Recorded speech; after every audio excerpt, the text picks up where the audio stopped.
The man who launched the Second Russian Revolution was not there to witness the first.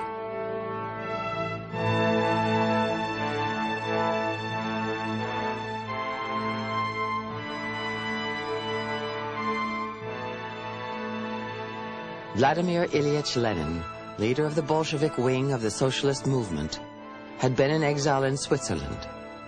To him, the fall of Tsarist Russia was just one step in the creation of a new world order. He telegrammed his instructions to us in Petrograd. Our tactics, complete mistrust, no support for the new government. We especially distrust Kerensky.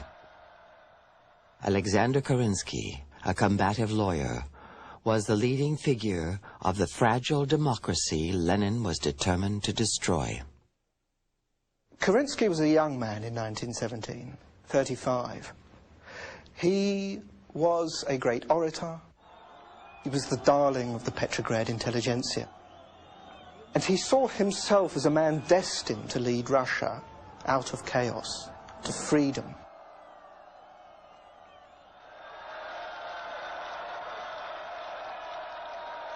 Kerensky believed his best hope for survival rested with the army.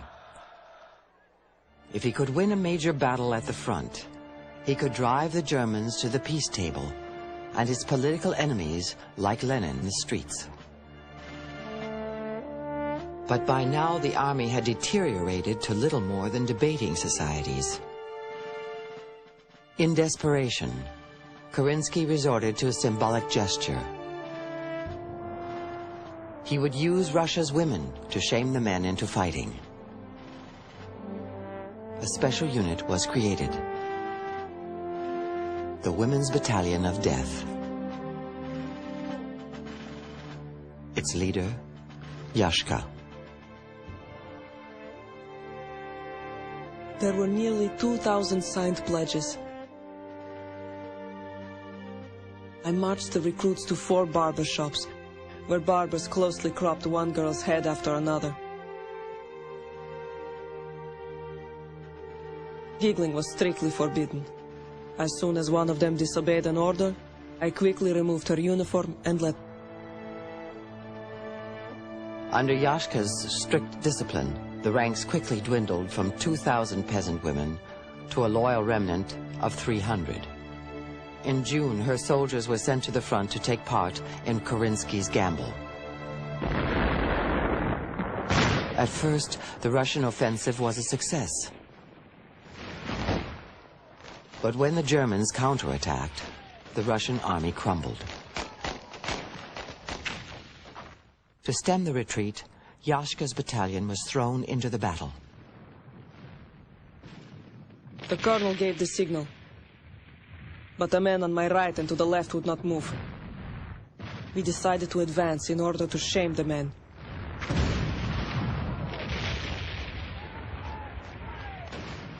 Some of my girls were killed outright. Many were wounded.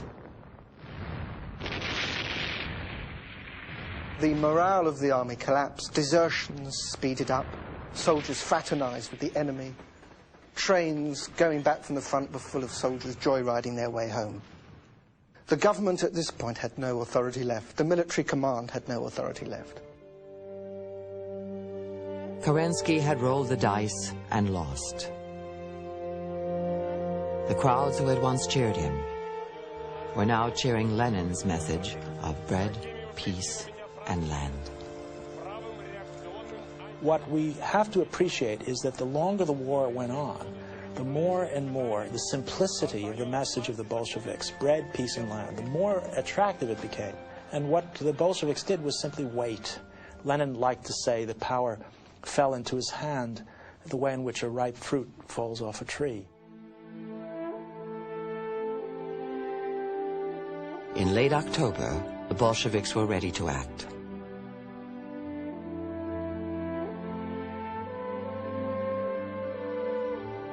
The plan included capturing the Winter Palace. Here Kerensky and other members of his provisional government made their last stand, defended by a handful of soldiers and members of the Women's Battalion.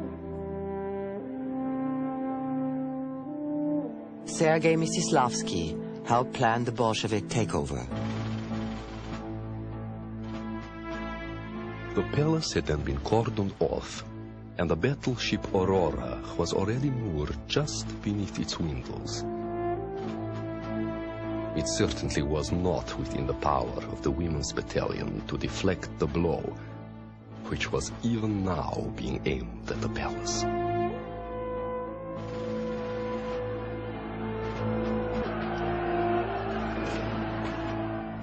In years to come, communist propaganda would portray the storming of the palace as one of the most glorious moments in Russian history. The truth was otherwise. The Winter Palace was not stormed. The number of people who took part in its capture were no more than a few hundred. Some people say this shows that it was a military coup. Others still insist that the lack of support doesn't negate the fact that it was a popular revolution. Perhaps the way to look at this is the fact that there was mass apathy. Nobody wanted to come out and fight for either side. Many in the mob that broke through the palace gates were more interested in the contents of the cellar than in revolution. Because when they took the Winter Palace, they found in its base the largest wine cellar ever known to history. There was the supply of the Tsar's favourite wine, his Chateau d'Yquem 1847, the grandest of the Grand Vin. And the looting mob that had taken the Winter Palace immediately began ransacking these cellars. The Bolsheviks didn't know how to control the situation. They tried to brick up the cellars with a wall, but the mob simply knocked it down. They tried to pump the wine out of the cellar basement and into the Neva, but they found crowds assembling around the drains, drinking the booze.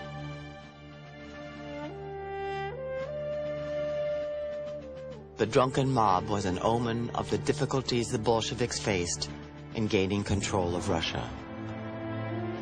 Ending the war was the first step.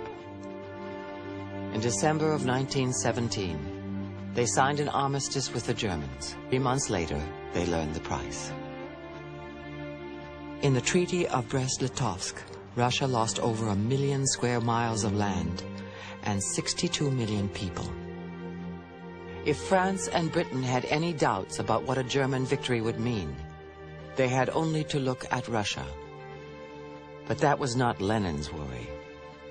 He would spend the next 3 years fighting a bitter civil war, one which would claim the lives of millions, including the Tsar and his family. Lenin's rival, Alexander Kerensky, escaped to the United States, where he lectured and wrote. In later years, he voiced the regret that he had not died when the revolution was young. Sergei Mstislavsky became a novelist. A survivor, he outlasted revolution, civil war, and Joseph Stalin's purges. Yashka, who had become identified with Kerensky, was not so fortunate. She made her way to New York, where she dictated her remarkable memoirs. But in 1920, she returned to Russia and was shot by the Bolsheviks. The tide was too mighty. It had swamped all that was good and noble in Russia. Russia herself seemed wrecked forever in that maelstrom of unbridled passions.